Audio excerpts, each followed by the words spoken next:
کیسه زمیندار او د هغه اس. یو ځل په یو کلي کې یو زمیندار اوسېدو. یو ورځ د دې زمیندار نه خپل اس لاړو. د کلي خلک ورته راغلل او ورته یې وویل ته خو ډېر بدقسمته یې، یو اس و درسره هغه هم درنه لاړو. زمیندار ورته وویل کیدای شي. څو ورځې پس هغه اس واپس راغی او د ځان سره یې بل اس هم راوستو. د کلي خلک ورته راغلل او ورته یې وویل ته خو ډېر خوش قسمته یې، خپل اس خو درته هسې هم راغی چې د ځان سره یې بل اس هم راوستو. زمیندار ورته وویل کیدای شي. څو ورځې پس د زمیندار زوی په دې نوي اس باندې سور شو.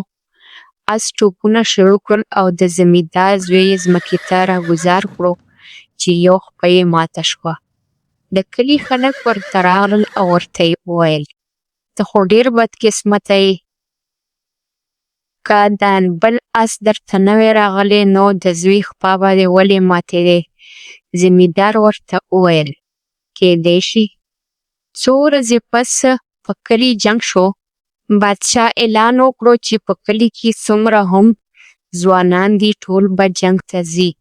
د بادشاه کسانو چې د زمیندار زوی وکتو نو د جنګ نه یې پاتې کړو. د دې کیسې نه موږ ته دا سبق میلاویږي چې په ژوند کې د صبر نه کار اخیستل پکار دي. په هر حالت کې پرسکونه اوسېدل پکار وي. په ژوند کې یو مرحله هم ښه یا بده نه وي چې په ظاهره کومه موږ ته ښه ښکاري هغه بده کیدای شي، او چې کومه بده وي هغه ښه هم کیدای شي. په ژوند کې هر رقم وخت ته ذهني تیار اوسېدل پکار دي. په ژوند کې هر قسم وخت راتلی شي، ښه هم او بد هم. کله کله چې زموږ سره بده پیښه وشي نو موږ اکثر وایو چې په دې کې به زموږ خیر وي.